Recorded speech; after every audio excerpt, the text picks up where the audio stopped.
Rasul itu bermimpi ya sebelum benar-benar ketemu sama orang-orang yang dipimpin oleh Abu Sufyan dan teman-temannya, termasuk pasukan yang ditambahkan dari Habasyah itu, yang disewa oleh Abu Sufyan sebanyak 2.000 pasukan itu. Tapi dalam mimpi Rasulullah itu mereka tampak sedikit, ya. Sehingga di sini disebut walau araukahum kathiron, seandainya itu tampak kelihatan banyak, la fasiltum, kamu mesti takut, gentar, ngeri, ndredeg toh. Wala tanaza'tum, dan fil amri, dan kamu pasti akan berselisih. Berselisih dalam urusan apa? Berangkat enggak, berangkat enggak. Kita cuma 313 orang, mereka 1.200, bahkan tambahan ada 2.000-an lebih. Gimana ini? Mesti kamu gitu. Tapi karena Allah menampakkan di dalam mimpimu mereka tampak sedikit, maka kamu kemudian berani maju. Nah, ini pentingnya di dalam perang itu saywar, ya. Saywar itu perang psikologis. Nah, perang psikologis itu memang kadang show of force itu penting, terutama membangun moral prajurit itu supaya tidak down, supaya tidak jatuh. Nah, inilah pentingnya komandan gitu, ya kan. Jadi kalau komandannya sudah ngeper duluan, ya anak buahnya jiper. Gitu. Maka komandan itu syarat utamanya itu ya memang pemberani, visioner, kemudian ya teladan di depan gitu. Kalau di masa Rasulullah saat itu kan begitu, ya. Rasulullah sebagai komandan tertinggi, wis berani wis gitu. Waktu ada perselisihan, ini berangkat enggak, nah, Rasulullah dikasih Allah penampakan, wis berani, bismillah. Nah, akhirnya ya pasukannya ya berani gitu loh. Nah, sampean juga begitu harusnya itu. Kalau sekarang misalnya belum akan terjadi perang fisik untuk melawan pasukan-pasukan Belanda atau apa. Zaman itu zaman Nabi Muhammad SAW melawan pasukannya Abu Jahal. Zaman perang Sabil, Pangeran Diponegoro, Jenderal Sudirman, ya perang melawan Belanda, orang kafir Belanda itu. Ya waktu itu ya jelas timpang loh, baik dari sisi pasukan maupun persenjataan. Tetapi Pangeran Diponegoro, Panglima Sudirman, moralnya itu kuat. Nggak, Panglima Sudirman sakit loh ya, berangkat jihad itu sakit. Dan sakitnya itu parah, wong paru-parunya udah nggak berfungsi satu atau berapa gitu kok. Dia parah, tapi tetap berangkat. Nah, itu pemimpin yang dibutuhkan di zaman sekarang itu ya kayak beliau-beliau gitu. Panglima Sudirman sebenarnya bisa aja memilih untuk ada di zona nyaman, tidak berangkat, itu bisa saja. Wong waktu itu sakit, kan sudah dicegah sama Soekarno itu. Diajak di zona nyaman. Nggak mau. Pemimpin sejati kayak Panglima Sudirman gitu itu. Berangkat. Demikian pula Pangeran Diponegoro. Pangeran Diponegoro itulah putra mahkota kerajaan. Jadi kalau masuk waktu itu kan memang ada dari yang Kasuhunan Solo atau mana itu yang lebih memilih untuk bekerja sama dengan Belanda. Dan dia nyaman-nyaman saja. Nggak diganggu, malah dihormati. Tapi enggak. Pangeran Diponegoro memilih untuk memperjuangkan. Nah, visi dari para pemimpin seperti ini yang tidak minder apalagi mundur, no, berani. Akhirnya betul memang. Bikin kocar-kacir Belanda Pangeran Diponegoro. Perang yang paling merugikan Belanda sampai hampir bangkrut negara Belanda itu. Ya untuk perang melawan Pangeran Diponegoro itu. Dan kerugian ribuan pasukan Belanda perang selama sekian tahun dengan Pangeran Diponegoro itu. Nah, beliau-beliau ini santri loh ya.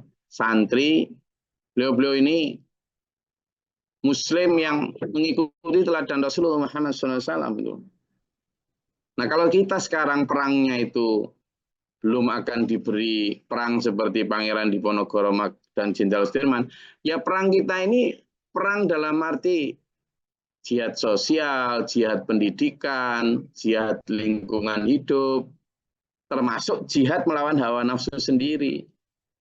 Dan ini memang butuh pemimpin yang meneladani juga, misalnya. Mau berangkat tahajud lah takut. Takut apa? Takut ngantuk, takut apa lagi? Dan macam-macam itu. Lah pemimpin yang benar kan harus melawan takut, enggak takut, enggak ngantuk, ayo tah. Berani, gitulah. Itu. Iya, saya sendiri kadang kalau misalnya pas ketiduran karena capek sehingga enggak tahajud, merasa dolim gitu.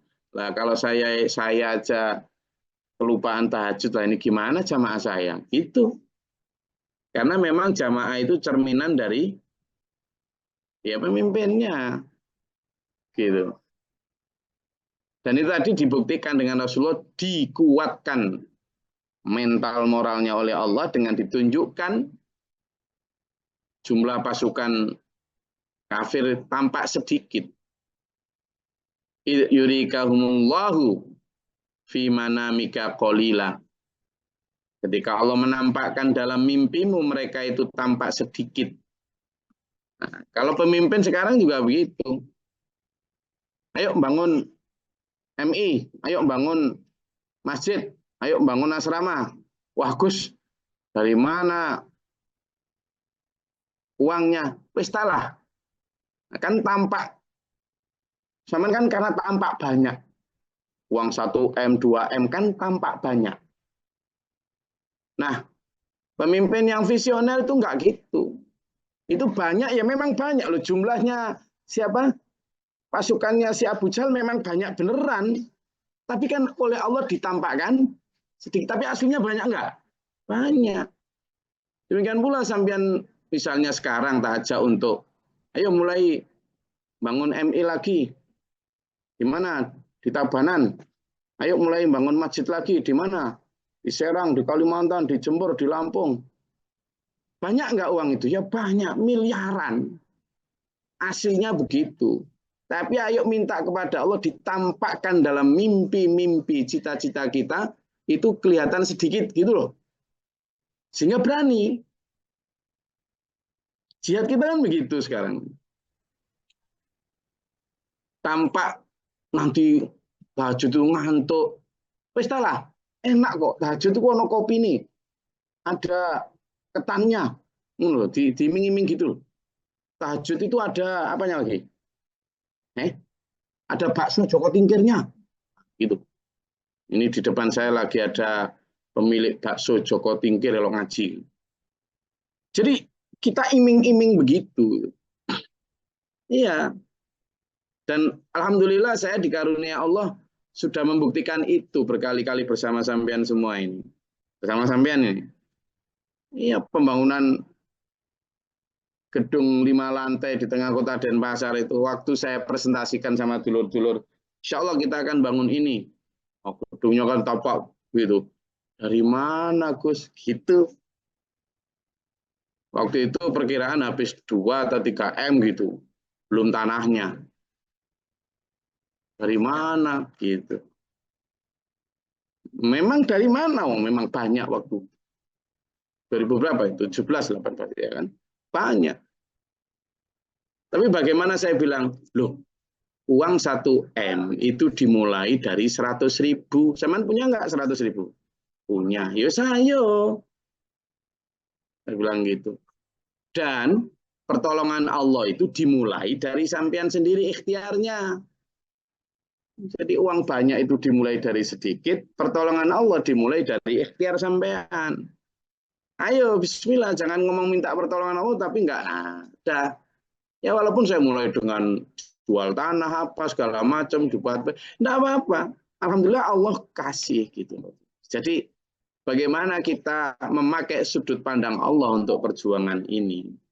Saya ngajak sampean untuk memaknai peperangan Badar itu dengan begitu. Walau arakum katsira la fashiltum wa tanaza'tum fil amri walakinnallaha sallama. Kalau itu ditampakkan banyak ya nggak jalan. Nggak jalan. Lagi kita bangun yang kemarin dulur-dulur semua ikut berpartisipasi itu.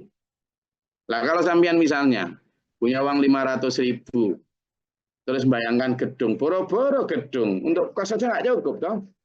Tapi dengan bersama-sama, dengan niat baik, sedikit demi sedikit, alhamdulillah terwujud. Iya, gitu. Ini kemarin di Lampung, saya bersyukurnya begitu, ketika kita digerakkan Allah gitu ya. Yang di Lampung kita sedang bangun masjid 2 lantai juga. Saya bilang, bismillah. Ya nggak punya mereka, tapi bismillah saya bilang gitu. Lah saya ngomong bismillah gitu ya saya harus maju duluan. Gitu. Akhirnya mereka berbondong-bondong apa? Ngasih tenaga. Kayak kemarin hari Kamis kemarin kan baru ngecor lantai 2. Ada hampir berapa itu, hampir 100 orang termasuk masyarakat sekitar yang ikut itu. Iya, terus konsumsinya juga mereka urunan. Saya aja ngiler lihat tawonnya. Ya kan? Bareng. Gitu. Kadang itu untuk konsumsinya itu bisa untuk 1/4 cor. Karena gotong royong kan banyak. Nah, ayo ini yang kita, iya kadang ngecor cuma berapa kali berapa gitu aja konsumsinya banyak kok. Padahal waktu perang Khandaq Rasulullah itu tidak ada konsumsi, jalan. Nah, kita ngecor kan mesti ada konsumsi, 3 kali konsumsinya. Sebelum ngecor, pertengahan ngecor, setelah ngecor. Jadi konsumsinya itu sampai 3 kali ya kan. Yes. Untung pas pertengahan ngecor nggak tinggal tidur siang. Jadi ini walakinnallaha salama. Maka Allah menyelamatkan dengan itu. Iya dulur. Jadi dari perang Badar ini Allah menampakkan pasukannya kelihatan sedikit padahal banyak. Ini ayo kita tarik kesimpulannya ke sana. Kita ini menghadapi ujian kita untuk bersedekah, untuk berdakwah. Sampai misalnya berdakwah. Itu kan mesti gini, di hati itu mesti ada ditakut-takuti. Nanti dibenci, nanti jangan-jangan ditolak, nanti jangan-jangan ada suara yang nggak enak. Loh, itu kita sudah taken. Coba saman buka itu, saman buka di surat Ali Imran ayat 186. Ayo coba dibuka. Coba dibuka Ali Imran ayat 186.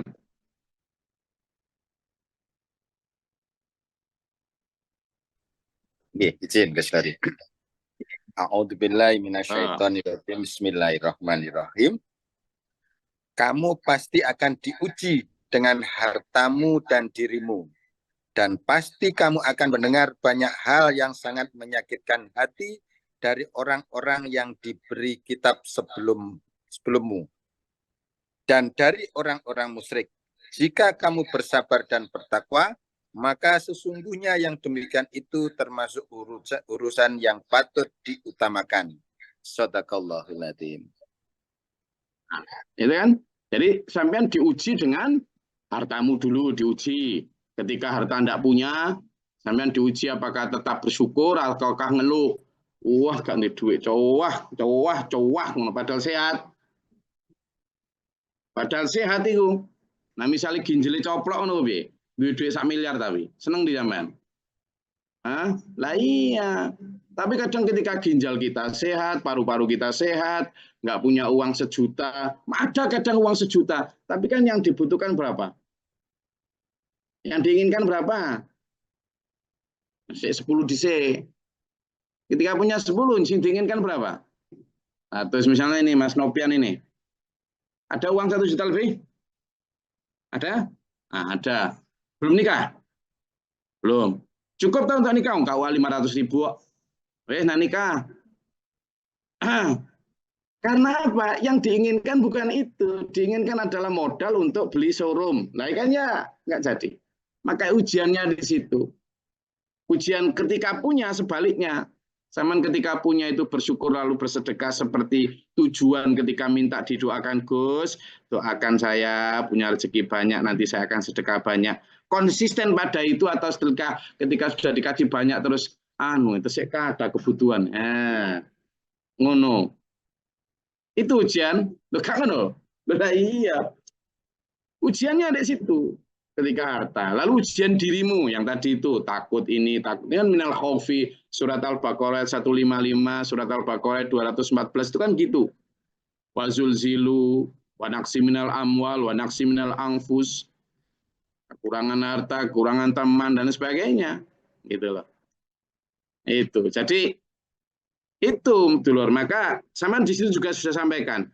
Walatus ma'unna adzan katsira. Kamu pasti akan mendengar suara-suara tidak enak, suara yang menyakitkan hati. Opo, ngopo itu ajaran sesat, ajaran gendeng apa macam-macam. Santai mawon, gitulah. Ya. Jadi itu dulur. Walakin Allah sallama, Allah menyelamatkan kamu. Innahu alimun bidzati sudur. Allah tahu kok apa yang ada di dalam hati manusia. Wa idh yurikumuhum idil taqaitum fi a'yunikum qalila wa yuqallilukum fi a'yunihim liyaqdiyallahu amran kana maf'ula. Dan ketika Allah memperlihatkan mereka padamu ketika kamu berjumpa dengan mereka berjumlah sedikit menurut penglihatan matamu dan kamu diperlihatkannya mereka berjumlah sedikit menurut penglihatan mereka, itu karena Allah berkehendak melaksanakan satu urusan yang harus dilaksanakan. Wa ilallahi turja'ul umur, dan kepada Allah segala urusan dikembalikan. Jadi nanti ketika bertemu perang beneran, mereka juga melihatnya kamu sedikit, padahal kamu sedang dibantu oleh Allah dengan malaikatnya. Kemarin kan sudah kita bahas bersama ya kan, Allah menurunkan para malaikat junudul lam tarawunaha.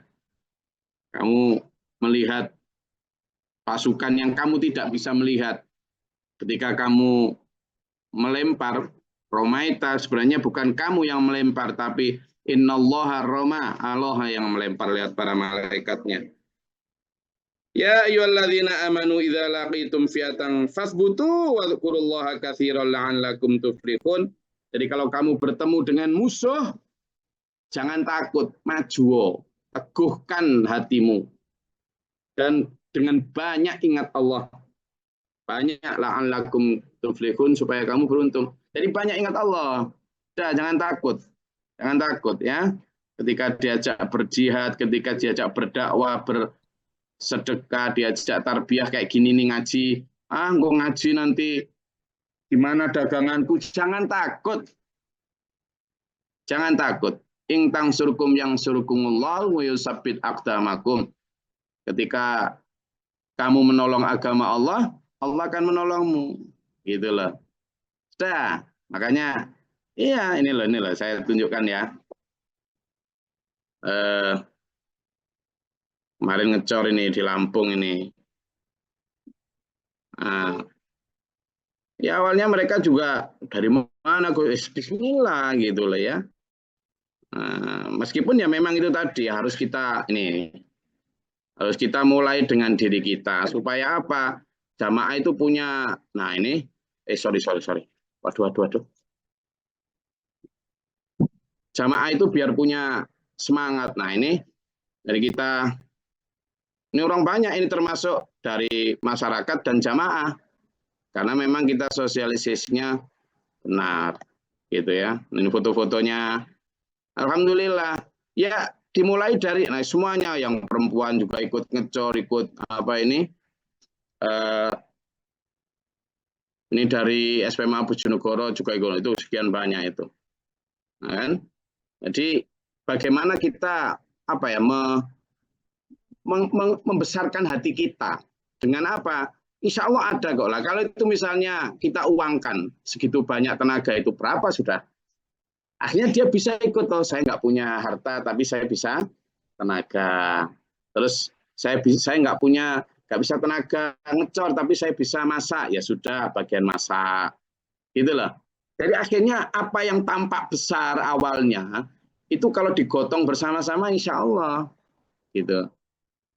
Jadi ini, nah kan, ini yang ada di Lampung. Sekarang progresnya sudah lantai 2. Juga kamar mandi juga sudah mulai tersedia. Harapannya nanti untuk apa acara di ini sudah bisa untuk mampir dulur-dulur juga. Terus ini yang ada di Serang sama. Jadi kalau di Serang kan memang apa yang kita bangun itu lebih besar sehingga ya biaya juga lebih besar. Cuma ya Bismillah gitu itu tadi. Kalau kita misalnya apa hanya mengandalkan wah ini ya nggak bisa gitu. Nah, ini kan masjid segini gede loh. Gimana caranya kalau nggak pertolongan Allah? Maka kita mengandalkan pertolongan Allah itu, ini masjidnya segede ini. Jadi pertolongan Allah itu dengan dimulai dari ikhtiar kita. Jumlah yang besar, berapa miliar segala macam, ya dimulai dari ikhtiar kita gitu loh. Dimulai dari sedikit ya. Itu dulur, saya rasa bagaimana kita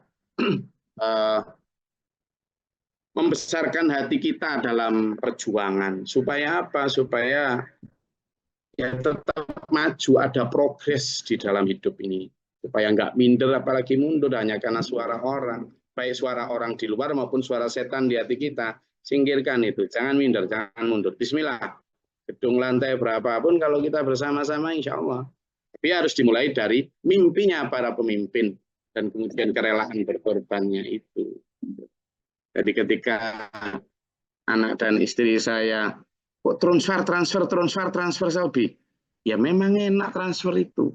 Kenapa? Ya karena kita kalau sering transfer ke untuk agama, kita akan sering ditransfer Allah. Gimana caranya ditransfer Allah? Rahasia. Wes itu. Monggo silakan kalau ada yang mau ditanyakan. Silakan. Biar nggak ngantuk. Nah.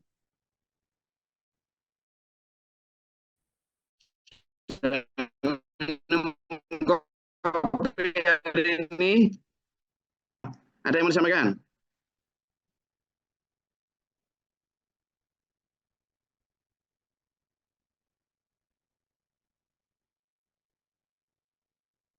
Sepi? Ya sudah. Kalau sepi berarti memang harus diakhiri. Saya cuma pesan sama dulur-dulur semua, jangan ikut-ikutan konflik-konflik baik di grassroots maupun apa tentang pilkada. Wes, biarkan. Zaman sudah berkewajiban nyoblos, sehat ya nyoblos, tapi saya kebetulan tangan saya bersih. Kenapa? Karena saya di Bali, hak nyoblos saya di Lamongan. Kalau saya pulang untuk nyoblos dok, PP sudah 2 juta. Jadi ya saya 2 jutanya saya alihkan untuk beli beras saja untuk anak-anak di sini. Nah, sama yang dekat-dekat nyoblos. Setelah itu ya sudah, serahkan sama mereka. Nggak usah ikut berpolemik di Facebook, di ini nggak usah ikut komen, nggak usah. Nanti ikut-ikut ngelokno si calon ini, calon itu, nanti kapan minta maafnya? Alah podo wae. Wis lah.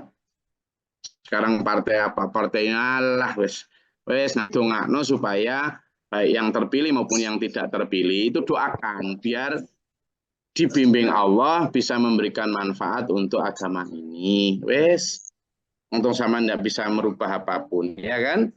Biar sehat hati kita.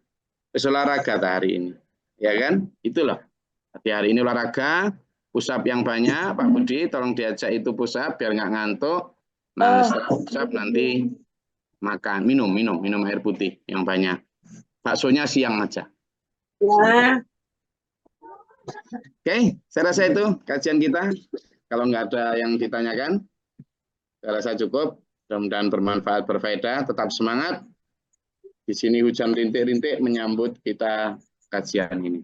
Semoga dulu-dulu diberikan Allah kesehatan, jasmani rohani, kesemangatan, dan kekuatan untuk terus berada istiqomah dalam siratal mustaqim. Ilahi ayah husnul fatimah. Amin. Allahumma sholli wa sallim barik Allahumma fil mu'minin wal mu'minat wal muslimin wal muslimat wal akhir. اللهم اهدنا فيمن هديت وعافنا فيمن عافيت ولنا فيمن توليت وبارك لنا فيما أعطيت وقنا الشر. تبارك ربنا وتعالى لك الحمد لما قضيت أستغفر وأتوب إليك والسلام. آمين. اللهم دفعنا البلاء والوباء ودنسنا من الجن والشيطان والجن وربنا نجينا آمين. ربنا ولا تجعلنا في آمين. ربنا آمنا فاكتبنا مع الشاهدين ربنا لا تزغ قلوبنا بعد إذ هديتنا وهب لنا من لدنك رحمة أنت مولانا فانصرنا على الكافرين أنت مولانا فانصرنا على المنافقين أنت مولانا فانصرنا على المشركين أنت مولانا فانصرنا على الكافرين أنت مولانا فانصرنا على المشركين وفي أعوذ بك من همزات الشيطان وبك رب يحضرون اللهم تعالى نبأ برحمتك اللهم أنزل علينا رحمة بيد الأمطار وهدد ورحمة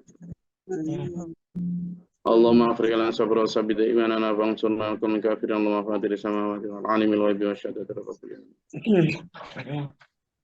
أعوذ بالله من شر البلاء والبدر الشقاء والسلطان والشماتة الأعداء اللهم إنا نسألك الهدى والتقوى ربنا هب لنا من أزواجنا وذرياتنا قرة أعين واجعلنا للمتقين إماما وبفل ولا في ولا بلا في أجل ذريتنا ونسيبنا وأنا ربك رب العزة ما سبحانه سلام الحمد لله رب العالمين والسلام عليكم ورحمة الله وبركاته اللهم ارحمنا بالقرآن